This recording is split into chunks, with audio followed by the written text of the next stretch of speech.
Good afternoon, everyone. I'm going to give it a couple of seconds and let everyone come in. Hello, hello. My name is Lauren Simpson. I'm with the SBDC, or the Small Business Development Center, and I am joined today by my colleague, Mike DiDonato. Hello, Mike.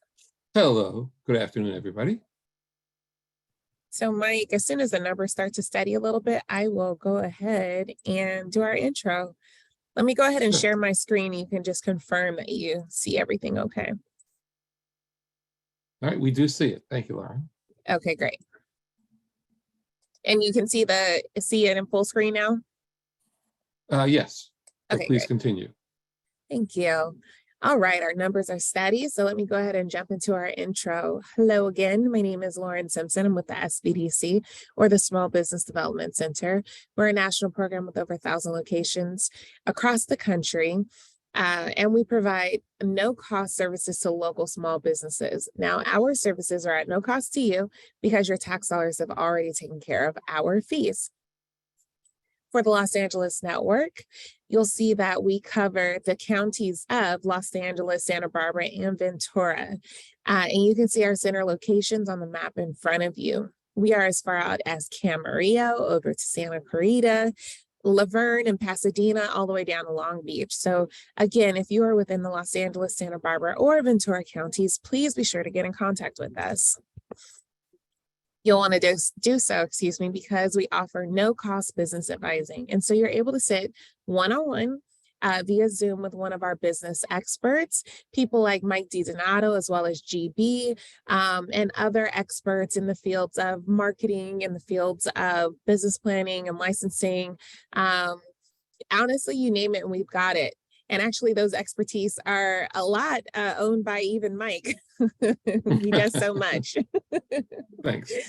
And then we also offer virtual trainings, much like the training you've joined today. So they are comprehensive workshops that help businesses adapt and grow for free. So again, please be sure to get in contact with us. We'd love to get started with you. You can reach us by phone, 866-588-7232, or you can go online, smallbizla.org/new client.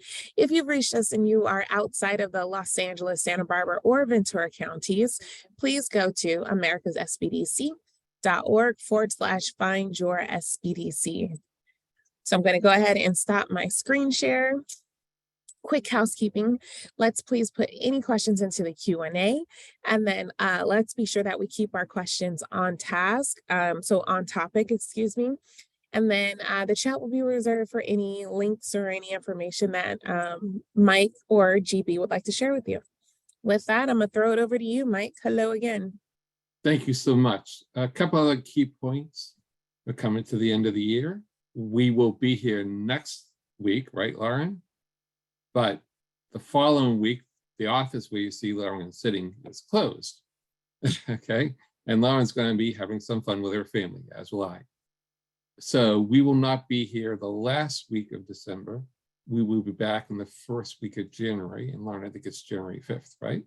Correct. Right. Now let's talk about the Dream Fund a little bit, because I think we might have some people that are participants in the Dream Fund. Go ahead and give the latest status, Lauren.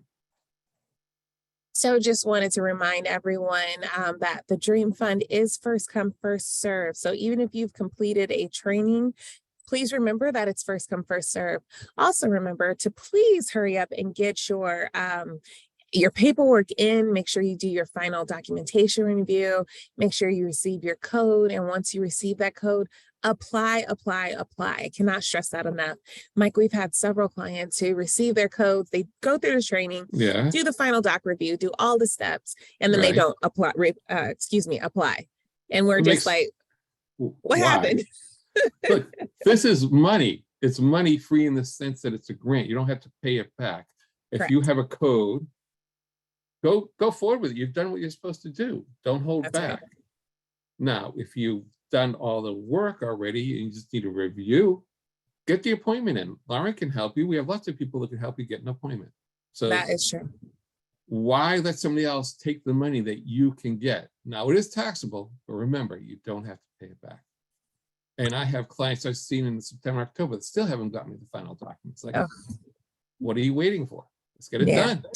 Stop waiting. Let's get those Get it in. Hector, I see your question related to a link to the Dream Fund.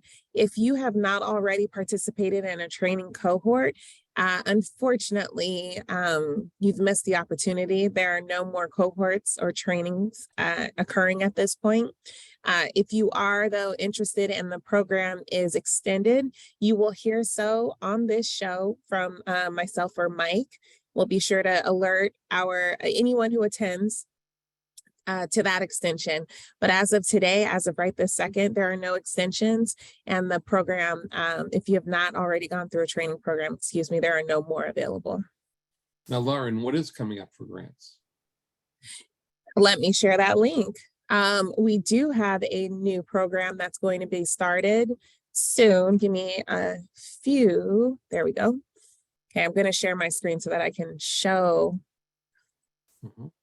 So the landing page is not quite out yet, Mike, but I wanted to be sure that we shared it here. You can see that the name of the grant program is the Economic Opportunity Grants Program. Please note that anything on this landing page is all the information that we have. I don't have any additional information. This is it. But you'll see it's over $60 million in grants for LA County businesses and nonprofits. Again, the program is called the Economic Opportunity Grant. Oh, that's a typo. That should be deleted. But it's the Economic Opportunity Grant Program. And then there'll be various industries. If I scroll down some more, this is the most important piece of this page. It's to sign up to get additional information. So if you sign up or when you sign up, as soon as we have any kind of updates related to this program, you will get an email from us stating those updates, especially updates like when the program is actually open, which will be very soon. Here are more additional opportunities and services. At the end of the page, I will supply a link. But again, this is all the information that we have at this point, Mike. We don't have anything else, but it is something to keep on everyone's radar. I did see there was a reference to it helping those who've been impacted by COVID. Correct. So there might be some criteria associated with those businesses that have had that impact. Yes. Any questions? Go ahead and forward to Lauren. Lauren will put her contact information into the chat room. She'll keep you apprised, maybe get you onto a mailing list. And you should be on a mailing list. All right, so with that, we're going to move forward. GB is not here today. At least I haven't seen him yet. So I'm going to bring up a presentation that was prepared by one of my colleagues. She is an HR specialist. This is about hiring your first employee. So we speak to a lot of solo entrepreneurs that have not hired an employee. They might be their own employee. And so the process can be sometimes intimidating if you have not gone through the hire of your first employee. With that being said, Dr. Jenkins put this together for all of us to learn from her. So I'm going to go ahead and go forward with this presentation. That's just the area that we covered, which Lauren already spoke about. Down below are the various centers that we have in the LA region for SBDC. So as your business grows, you can't do it all your own. It is impossible. I get this a lot from people I speak to. I'm starting a business, and a lot of the Dream Fund participants are solo entrepreneurs. But one of the questions in the Dream Fund business plan, as it should be in every plan, who are you going to hire in order to scale your business? You can't scale if you're working on your own. Aside from that, you will get sick. You will want a vacation. You can't work 365 days a year as much as you try. I've tried, and I couldn't do it. I've worked 30, 60 days straight. The reality is you need help. At some point you realize I can't do it all, and that's appropriate. Owners do deals, workers do tasks. You are not adding value to your business by doing certain clerical tasks. It's better to bring someone in, pay them an appropriate rate so you can work on higher value tasks. So that way I phrase it, owners do deals, workers do tasks. Focus on high value functions for your business, not low level clerical work, such as, not that bookkeeping is clerical and it's low level, it's important, but hire a bookkeeper, even a part-time bookkeeper, to do the bookkeeping, as an example, to keep your calendar, as an example. And at some point, you will have to hire an employee or a contractor. Now, remember, in the state of California, there was a law that was passed called AB5. That AB5 was based upon a decision, a California Supreme Court case, it's the Dynamis decision. Essentially, that law states that all workers must be employees in the state of California, and many other states, 30 other states have adopted the same standard, unless they meet a specific exception.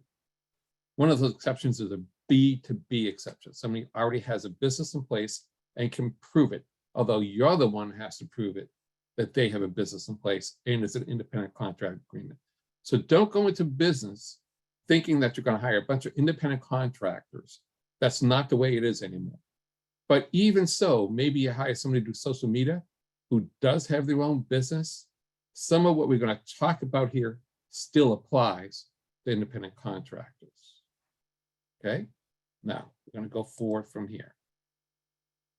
First of all, you should decide on the justifiable reasons why an employee needs to be hired. Obviously, if you're getting bogged down on day-to-day tasks and you don't have the skill set, by the way, or you have the skill set, but you're finding yourself working late into the night on books or social media or whatever else is happening, responding to customer issues, then it's time to bring somebody else in, even on a part-time basis, to help you. We'll go over the P.A.L.E process, but you need to come up with appropriate reasons for hiring someone. Okay, and let's go forward from there. So when to hire employees, you first have to do something called P.A.L.E, which applies to many situations. You prepare, you analyze, you lead and learn, and you execute. Prepare, analyze, lead and learn, execute. It's called the P.A.L.E system. It's a strategic way to plan and successfully hire the first employee. Not just that, it's a successful way of managing a business in general. It does require time and effort to do so. I'm going to move forward from there. I think I saw a note, somebody participated in the lobbying of AB5. Okay, Jose, I understand. And it's controversial, but it is the way it is. So how do you prepare for the first hire? Well, you have to make sure that your first hire is memorable, because if you bring in your first employee and it's not memorable and they don't bring in sufficient value to you, you're going to be a little bit shell-shocked. You're going to say, well, why did I go through all of this? And now this employee didn't work out. I spent a bunch of money getting this all set up. And nope, I'll just do it all by myself again.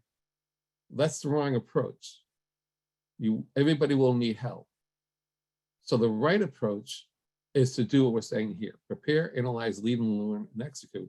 And you do as much as you can up front to ensure that you are bringing in the right person. Now, never hire someone for the sake of spending money.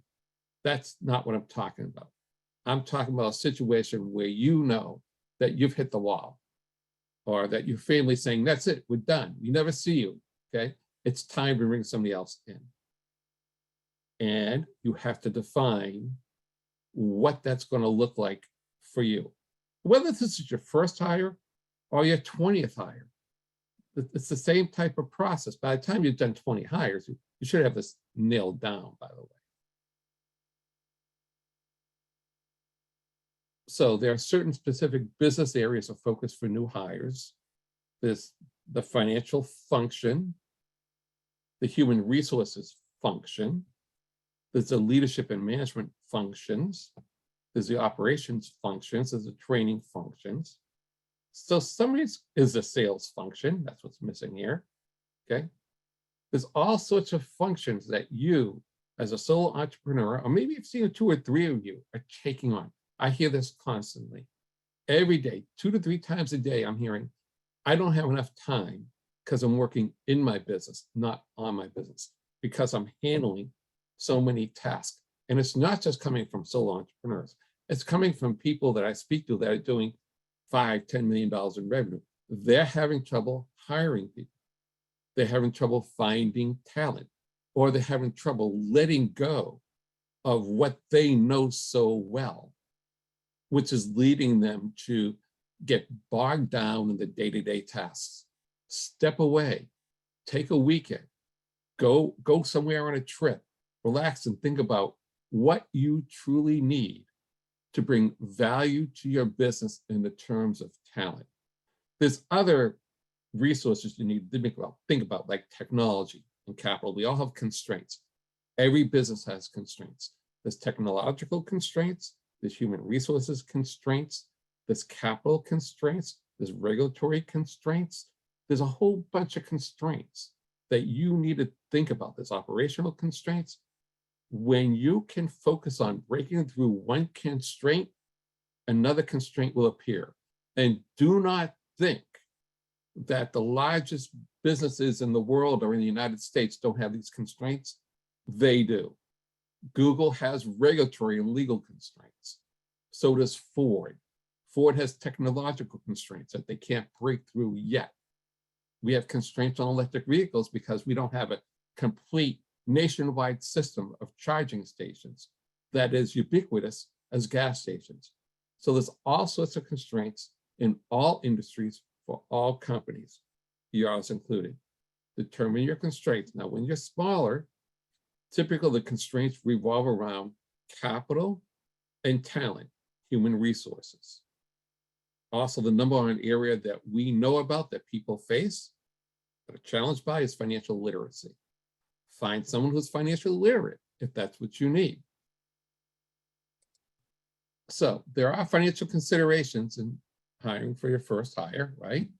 You have to be sure you're bringing enough revenue to cover the employee expenses, which includes labor costs, benefits, taxes, insurance. All employers in the state of California must carry workers' comp insurance. That is mandatory, even if it's your own family member. You cannot escape that. And it is a felony if you are not carrying workers' comp insurance. Make sure that they have the tools and the supplies to complete the task. Too many times we have heard, I hired someone, but they weren't able to do the task. Well, did you give that person the training they needed and the tools they needed and the supplies they needed to do the task? If you didn't, then is it really on that employee? It's on you to be sure that they have everything they need in order to do the job the way you want it to be done. Set clear expectations, by the way. Determine the revenue projections that will sufficiently cover the employee expenses. So if you're bringing somebody in to take over social media for you, and the social media calendaring and social media as a strategy, I'm not going to get into all the marketing strategies right now. Well, that means you need to be focused on something else that's going to bring you in value, that's going to pay for those expenses. So what additional revenue can you bring in if you bring somebody else in to do the tasks you're doing now? So if you spend 3 hours networking a week, where you're spending 3 hours previously working on the books, well, that might bring significantly more value to you as opposed to recording transactions. Now, by the way, you should always reconcile your accounts. I'm not saying skip the important stuff. I'm saying make sure the important stuff is done with the right help and oversee to make sure the work is done. Give clear expectations. Before you hire your first person, get workers' comp insurance. And remember, in most circumstances, you don't have to have workers' comp insurance for yourself if you're self-employed, but you should have some sort of income replacement policy. And you can put yourself on workers' comp insurance. Let me go ahead and continue on from here. So there are human resource considerations in your job description. Don't just go out and say, I need someone to do X while having a job description. There's lots and lots of places you can go to get job descriptions. Just Google it. You'll find them. I'll look at ads that already exist out in the marketplace, right? Make a determination as to how many hours this person is going to work. Do you need someone 40 hours a week? Maybe not. Maybe you only need somebody 10 hours a week. But how much more value will that bring to you if they're 10 hours a week or 10 hours a month? Or do you need someone full-time? Are you at a point where you're generating enough revenue such that you need somebody there full-time because there's a gap in what you're doing, whether it's operations, human resources, financial, sales. Sometimes people need salespeople. They need to go ahead and bring more clients, more prospects, and to go ahead and close the sales loop. Well, that's fine. I mean, you can have inbound customer service reps, you can have outbound sales agents. Whatever you need, figure it out, but also determine if it's going to be part-time or full-time. Right now, we're in the season where a lot of workers are hired or have been hired, should have been hired at this point. So is your business seasonal? Okay, fine. Maybe you're a contractor. And if you're a contractor, maybe you're not so busy in the wintertime. Maybe you're busier in the spring and the summertime because the weather gets cool. And in the, right now in the middle of holidays, so how much contracting is going on? Maybe you're into entertainment. The industry shuts down this time of year. Very little production is going right now. So if it's seasonal, that's fine, but bring them in as they're needed. Make sure you're in compliance with the laws. I cannot stress this enough. If you go about this the wrong way, you're subject to fines and penalties, and all sorts of problems arise, including lawsuits from employees. If you're not knowledgeable about HR, how to treat employees, how to bring them in properly, you pay someone to provide that expertise to you. You bring in an HR consultant. It is really important to get it done right, or else you're going to have a problem down the line. You need a handbook. If you don't have one, there are handbooks available that you can download.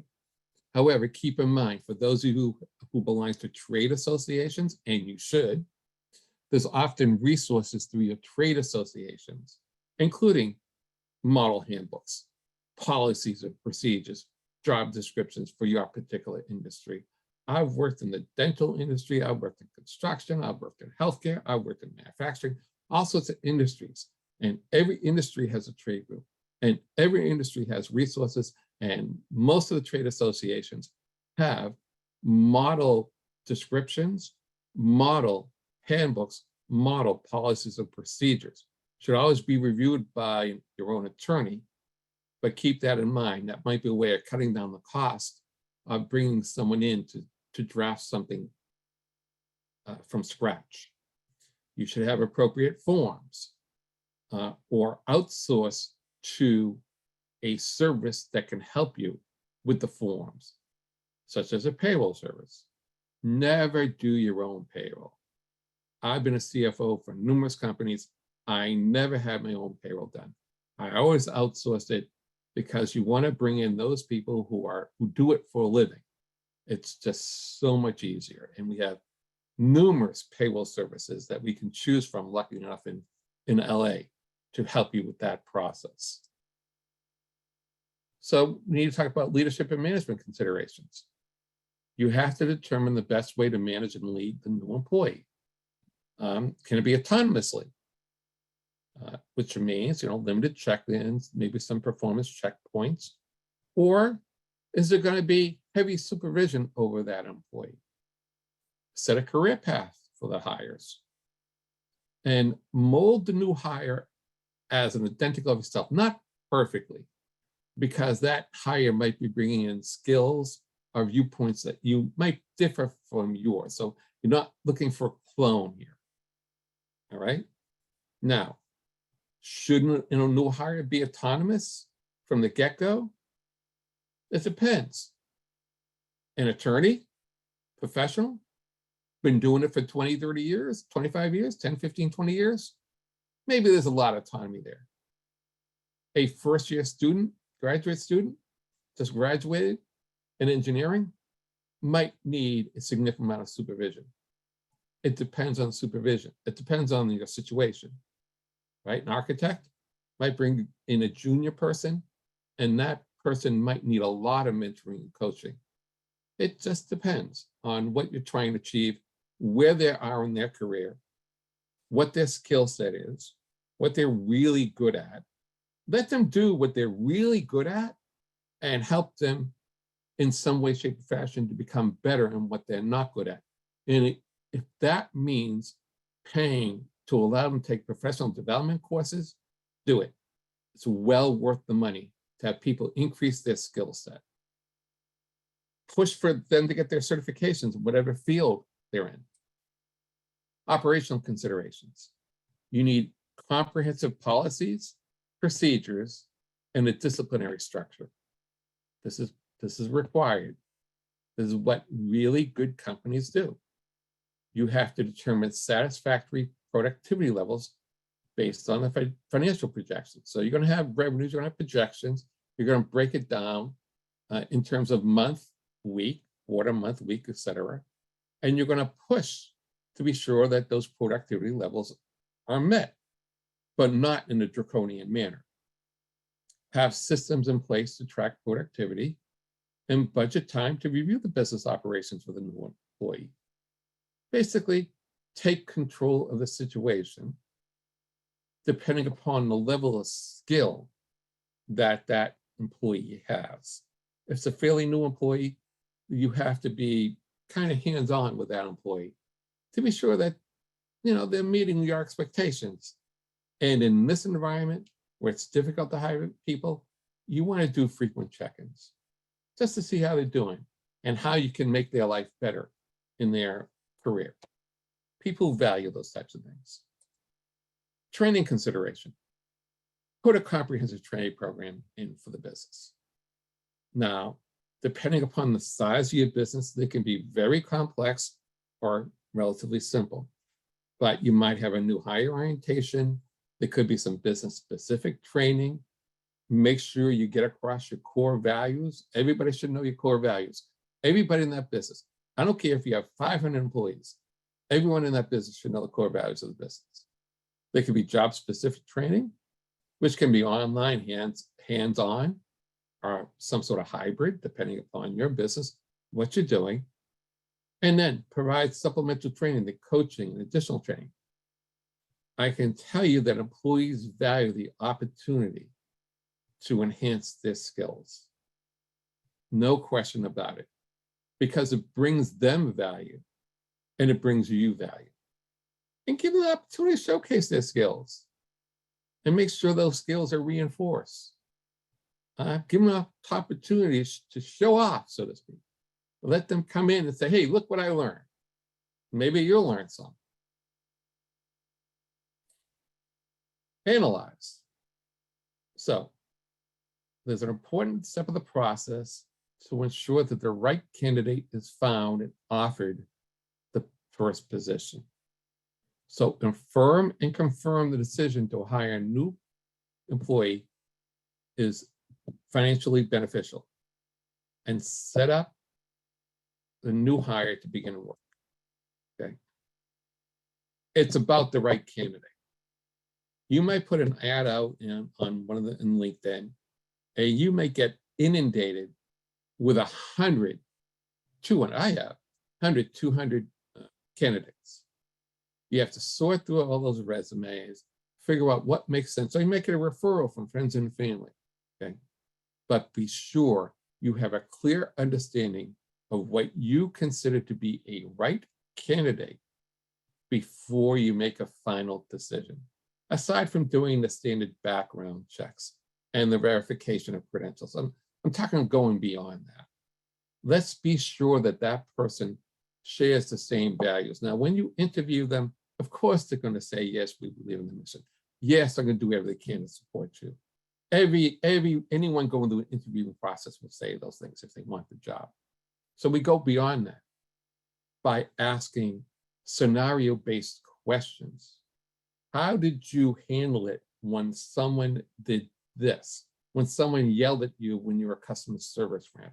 What was your approach? Okay, rather than just taking the standard answers, I'm here to support the company, whatever I can. The better question is, give me an example of where you went above and beyond to help support your previous employer in a particular situation. So rather than asking the standard questions we've all heard before, ask scenario-based questions, which gets to the heart of whether or not this is the right candidate for you. So interview preparation, so we're talking about, right? Review the labor metrics in the local area prior to interviewing the first candidate. So you need to know what the going rate is for that particular position in a similar size company. Salary survey, right? What are your competitors offering? Because we're in a competitive marketplace for labor. And if you're not on top of that, you may not get the right person, right? And understand it's more than just a wage. People value more than just, hey, I'm going to get $20 an hour. By the way, the minimum wage is going up to 15 hours of January 1st, okay? People value connection. People value loyalty. People value an opportunity to progress. So what are you offering besides, just a standard rate? Are you going to give them an opportunity to take time off as needed to care for a family member that happened to get sick that day? Are you going to be draconian? Being draconian does not work in this day and age. You have to be flexible. If somebody needs to be able to work from home and that's the right candidate, and your business can support that, let them work from home, okay? It just depends. If they need to be on the line, making a product, run your restaurant, different story. But try to be flexible with schedules. Flexibility is key now in attracting the right talent. Be on top of the industry trends. Understand the business needs. And conduct the interviews with candidates that closely or identically match the job requirements. Now, I've been down this path before. If you go out and you put an ad in the paper and you're looking for the one candidate out of 100,000 that has every single particular specification that you're looking for, you're not going to find it. Or if you do find that candidate, you're going to pay through the nose for that candidate. So don't be so particular that they have to meet 100 pieces of criteria so that they're the only candidate you're going to find. They don't even have to be in the same industry. There's transferable skills. So keep a bit of an open mind when it comes to listing qualifications required for the job, because you may lose out on some very, very qualified candidates that could lead your company forward because you are too specific in your requirements. That's why you need to work for a professional HR person to develop the requirements. And be fair, be equal. Don't try to get out of your biases with regards to hiring people.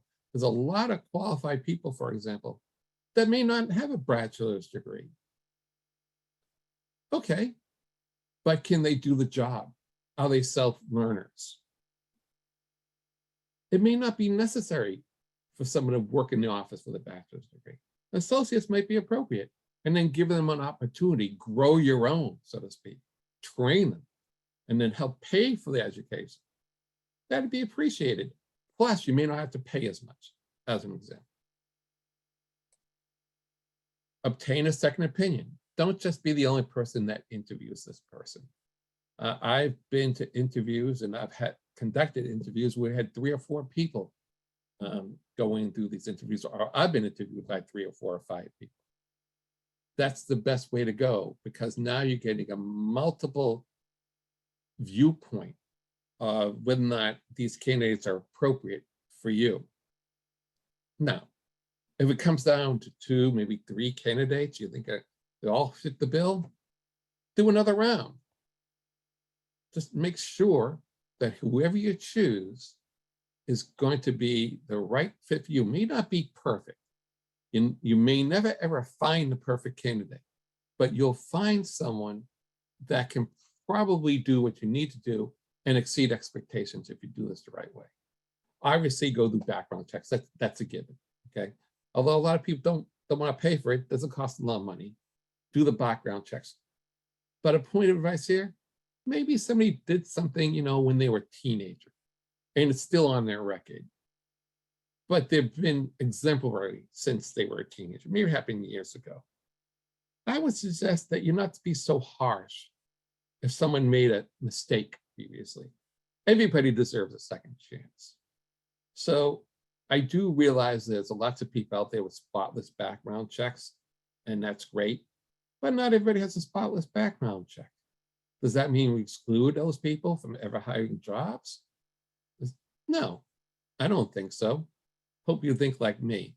And so give people a bit of a break, especially if they're down on the luck and they can do the job. They might exceed your expectations and then some. Select a candidate and stand by the benefits and consequences. You made the choice. It is your company. Yes, you listen to friends and family. Yes, you listen to other employees. But in the end, it is your company. You made the choice. You're taking responsibility for this candidate. You are making sure that this candidate will succeed. Don't sabotage the candidate. That's the worst thing you can do.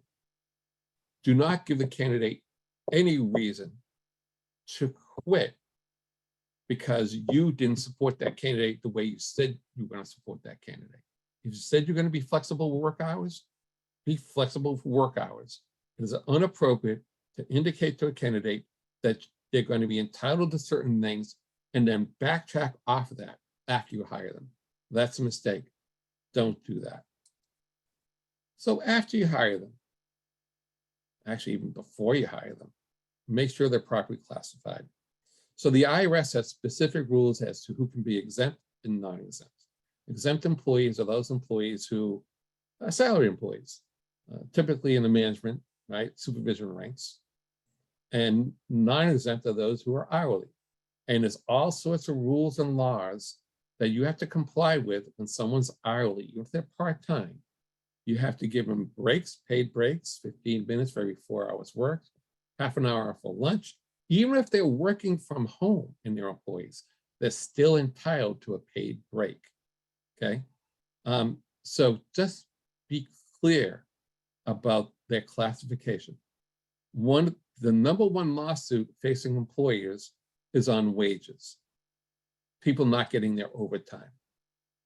By the way, a new ruling came out from the California Supreme Court, which states you can't round the minutes when someone's clocking in and out. So if somebody is, clocks out at 3:03, you can't round it back to 3 o'clock. It has to be to the minute. And put a time card system in place that's workable for you if they are non-exempt employees, okay? And don't be rounding the time. Be prepared to negotiate the offer if not in line with the expectations. You might find someone who does fit 80% of what you're looking for, but they want a few dollars more per hour than what you're willing to give, especially in this market. Everybody knows it's a tight market, everybody.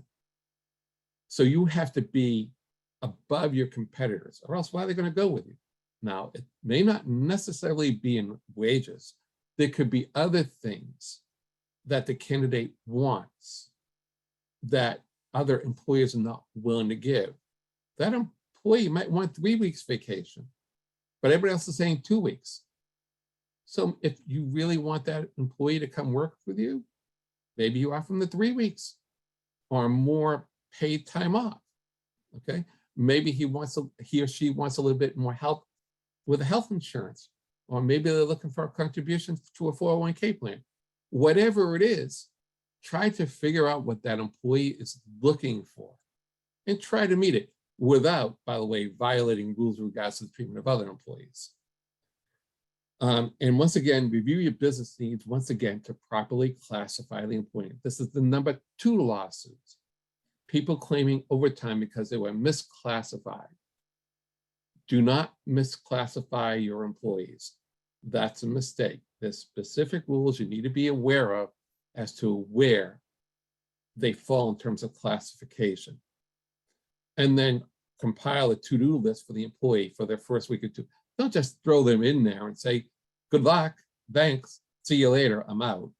No, be specific as you want them to go ahead and progress in their opportunity with you. Because it's unfair to say, okay, you're hired, you manage the store now, and I'm going to go visit some friends, without giving them any sort of guidance. Even if they're experienced at managing stores, there's specific operations that occur with your particular store, and you should have a handbook to provide to them so they understand and work with them. To just bring somebody in and say, good luck, that's what independent contractors for. That's what that's what I do. You go ahead and say, come in, look at my books and get it fixed. Sure, I'm doing it now. I don't need your supervision. Not a problem, okay? But someone new into the job, they're employees for a reason, okay? They don't have your skill set. They don't have your knowledge, possibly. They are there, if they're an hourly employee, to take on the tasks, and you do need to help them along with those tasks. Now there's business-specific tasks, right? So prior to a new employee beginning a position, review the costs needed to get the new hire up and running. There might be a certification required, maybe a food handler's license if you're in a restaurant industry. Maybe they have to join a union, okay? Whatever it is, right? Understand what those costs are. Maybe this particular training that has to happen. Maybe this setup that you need to get for that employee. Maybe it's a uniform. Whatever it is, be sure you know the cost before you hire someone, okay? And get all the supplies. Get out maybe the safety equipment that they need, okay? Make sure it's available to them and easily accessible. Make sure they know who to go to in order to procure supplies. You might be running a 20, 30, 40, 50 person operation. You don't necessarily have to handle all these issues. Who do I go to? That employee should be asking, who do I go to get my supplies? What happens if the internet goes down? You know, what happens? How do I get access to the network and to the software? How do I download the software? Right? There's IT issues to be addressed. Maybe bring somebody in as a consultant to help that person get set up on IT. Make sure they understand the compensation associated with credit cards and travel. There should be a clear travel policy.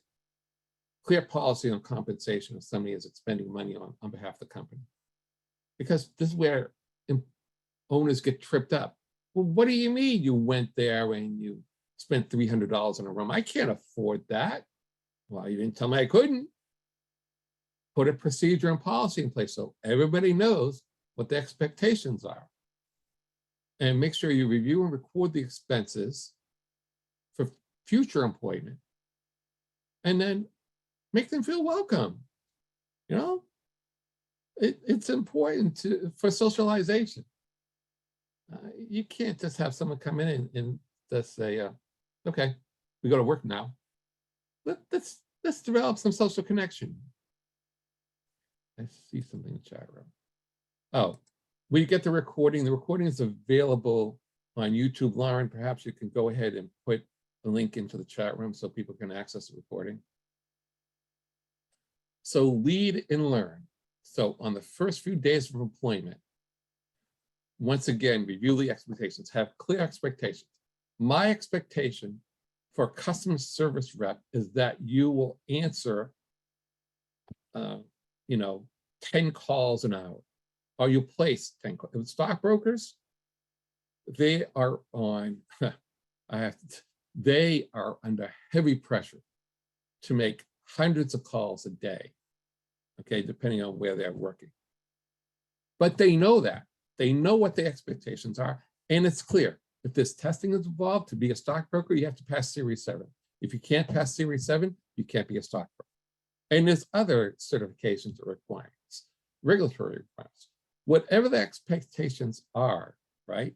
Make sure they know them, make sure what the emphasis is, right? Give them an opportunity to grow. So if somebody has to take a Series 7, give them the time to go study for the Series 7. They might be a great stockbroker for you if that's what you're into. Okay, if you're selling life insurance, same thing, there's an exam. Whatever it is, just make sure you're there to back them up and they clearly understand what the requirements are for that particular position and how they can grow into another position. Oftentimes, employees want to know, well, if I do a good job here and I continue to grow my position, whether it's in operations or finance or human resource or sales and marketing, whatever it is, where will it lead to? Well, maybe in your compensation package, you have an opportunity for a profit sharing plan. So more money in everybody's pocket if you help grow the company. Maybe at some point, there might be an ESOP plan where employees go ahead and buy a piece of the company. Some companies have that. Okay, at least they know there's a little piece there for them. And by the way, you can use that in order to offset the comment says, I need more money per hour. Well, wait a minute. We have a profit sharing plan. Let me tell you how it works. Well, we have a 401k match. Remember that. We're paying more on health insurance than our competitors are. You know, our competitors are only paying 25% of the health insurance costs. We're paying 50%, or 100% for you and 50% for your spouse. So it doesn't always have to surround wages. Be creative about this. Let me continue here. So make sure you get started on the right note. Welcome them to hire onto the team. If you already have 3 people, go to lunch with them if you're in the same geographic area and it's safe and we're not COVID times. Okay? Complete all the necessary training and paperwork. There's a lot of it, by the way. There's a lot of paperwork associated with bringing on a hire. And make it a positive and supportive environment. Make them feel a valued member of the team. Now, in terms of the paperwork, in order to get your first hire in place, you have to register with the EDD. The best way to go through that process is to hire a payroll service because it's complicated. Aside from that, the specific laws you have to meet before you hire someone. There's federal laws, something called I-9, and they have to prove that they are in the country here legally to work, and you have to document it, or else you're subject to fines, penalties, audits. So don't just go off and hire someone without understanding all the rules at the state and federal level, even at the city and county level, okay? Because the city and county level, depending on what you're in, may have other requirements. Now, explain the environment. So if you got, imagine you going in and you're interviewing with a company. Do you know anything about that environment other than what you see when you walk in the office and you're speaking to someone? Do you know anything about what it's like? Not really. You don't know what the people are like. You don't know how they get along with each other. You don't know a whole lot. You can ask a lot of questions, but not until you're in the job working it do you truly understand how things work in that particular office or in that particular company. We'll make it easy for someone coming into your company so they understand what it's like. What's the environment? How do you like to get things done? What's your preferences? Who do I go to? What are the procedures? What are the rules, right? Just let them feel like they're part of something that believes in them, that cares about them, that's willing to support them, okay?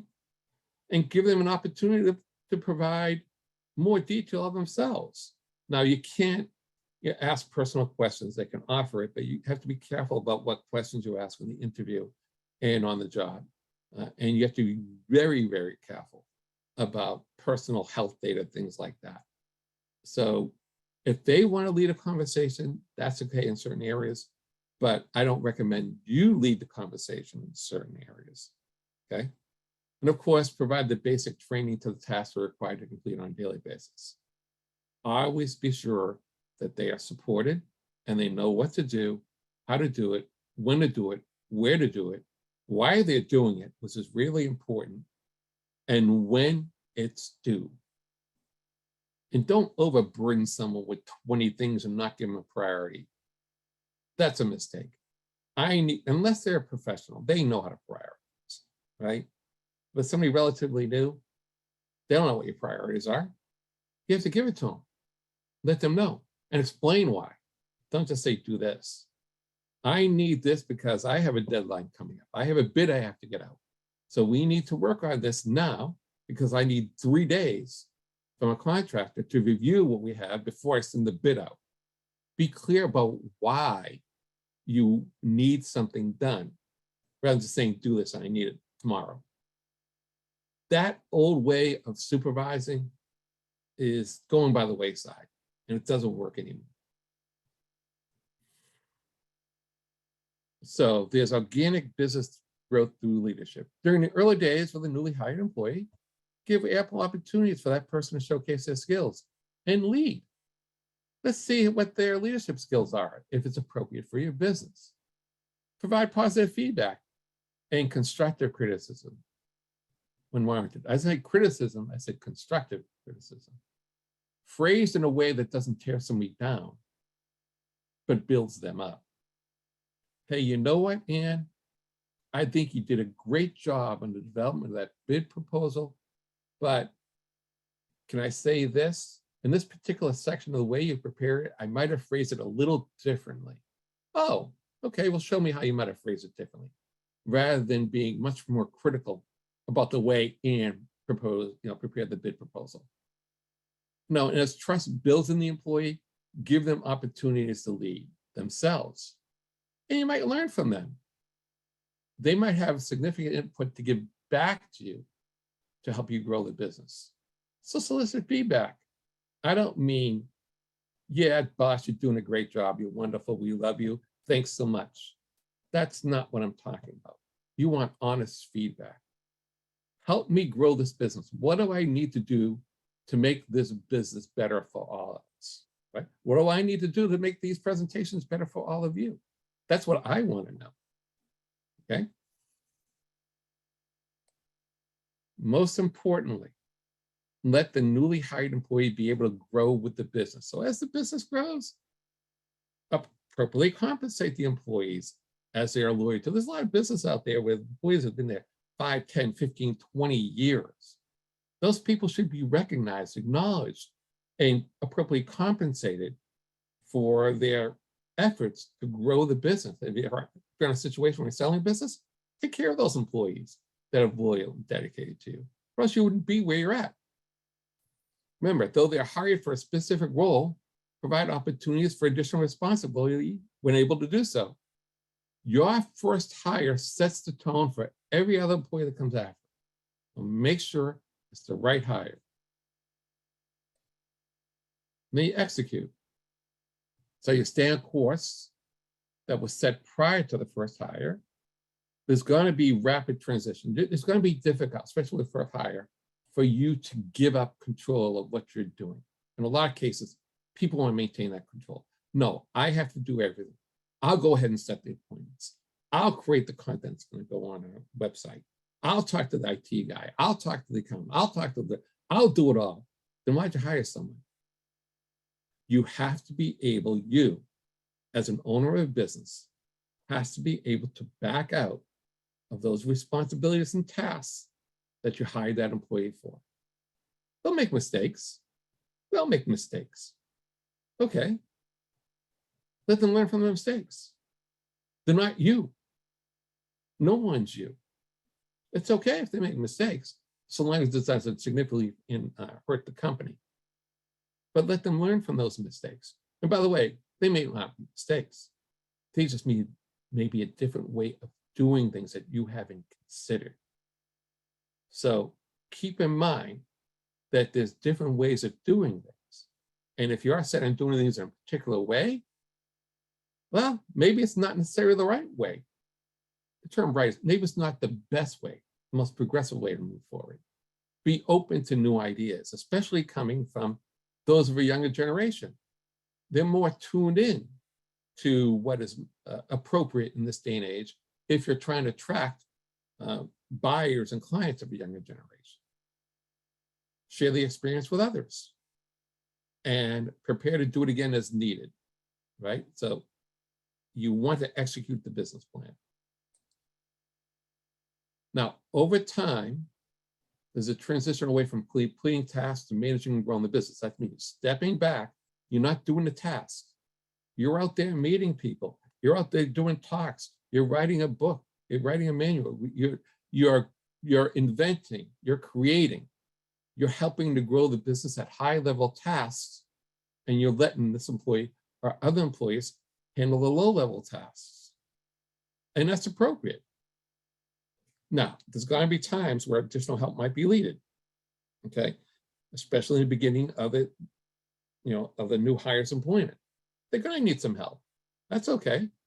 Help with that person write out that big proposal. Help with that person go ahead and create sandwiches in the kitchen. Let them learn from you if that's appropriate, okay?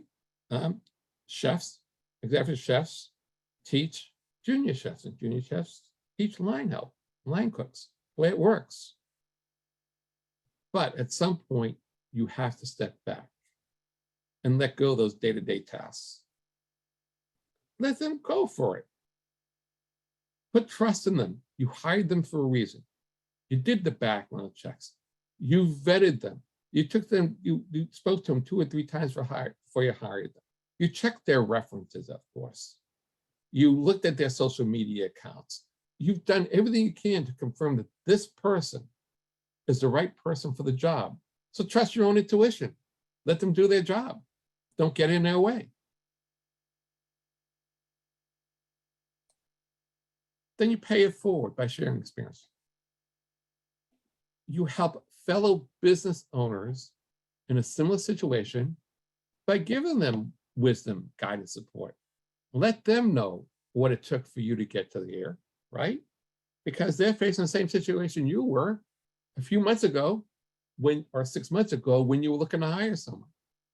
Okay, provide the new hire, when applicable, to lead the business themselves if it's appropriate. Now, obviously, if it's an architectural firm and you're hiring a junior clerk, that may not be appropriate.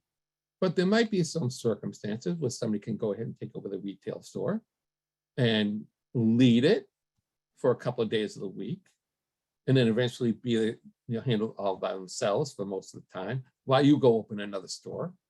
That's okay. And then they go train the manager for the new store and celebrate that you're now a team of 2 or 3 or 4 and not just 1. They have to feel part of the team and valued, and share profits with them because they're helping to build your business. And of course, the cycle continues. That first employee is critical, and the stage you set for that first employee will set the stage for every other employee that comes along, and let that employee give you advice and feedback as to the process. What could have been done better, right? How would you have changed it now that you're an employee? What would you do to help make it easier for somebody else coming in? So it does require time and effort to complete this process. But remember, you prepare, you analyze, you lead and learn, and you execute. You can remember this by the word P.A.L.E, prepare, analyze, lead, and execute. And it's true for a lot of projects. There was some workshop activity here. So we'll ask the questions. What are some personal challenges with your specific business that would warrant a new employer hire? That's a good question. All of you should answer that question. What is your number 1 challenge right now where you could need help with somebody coming in as an employee or even a contractor? You should be able to answer that question. And what's your preferred method on hiring be? So, do you like to go ahead and do it remotely? That a lot of interviews being done remotely, okay? Or do you prefer in person or by phone call? How are you going to ensure that, and you might be in the process right now of looking for an employee. How are you ensuring that the new employee is going to be successful? What are you going to put in place to make that employee feel welcome, to make that employee feel valued, to make sure that that employee has all the tools necessary to be successful and meet your expectations? How are you going to share your expectations, right? This is a really good questionnaire to ask yourself and answer. Now, this was a workshop activity, so there were people in the room and there were questions about, did anyone else have concerns? Well, of course they do, right? And you might look to the local area, or what are challenges facing other small businesses? You probably talk to other people in the industry. What's their issues? I can't find enough talent. Yeah, we know that. So what are you doing to change that? It's more than just wages. What are you going to put into place to help you attract better talent? Okay. It's not always about money. It could be about flexible hours. It could be about healthcare. It could be about vacation time. It could be about remote work versus on-site work versus hybrid work, right? Now, are you ready to hire your first employee? Why or why not? Are you second? Are you third? If you're not, you should be able to articulate why not. And if it's why not because you want to maintain control over everything you're doing in your business, I would put to you that that's the wrong answer. I would put to you that it's an opportunity cost when you want to control everything in your own business. It is impossible for you to scale. You will get sick, as I mentioned before. You will want to take a vacation. There's going to be a conflict with 3 things that are coming at the same time, and you can't handle it all. There's only so much time in the day. Figure out what you need and delegate the tasks appropriately. So, hiring your first employee is a significant milestone. Apply the P.A.L.E method, and as more employees come on board, the focus should shift from being in the trenches to leading the business. And by hiring your first new employee, you're not only investing in the business, you're investing in others. So we're running out of time. I'm going to stop the presentation there. And Lauren, any quick questions I can answer? Let's see.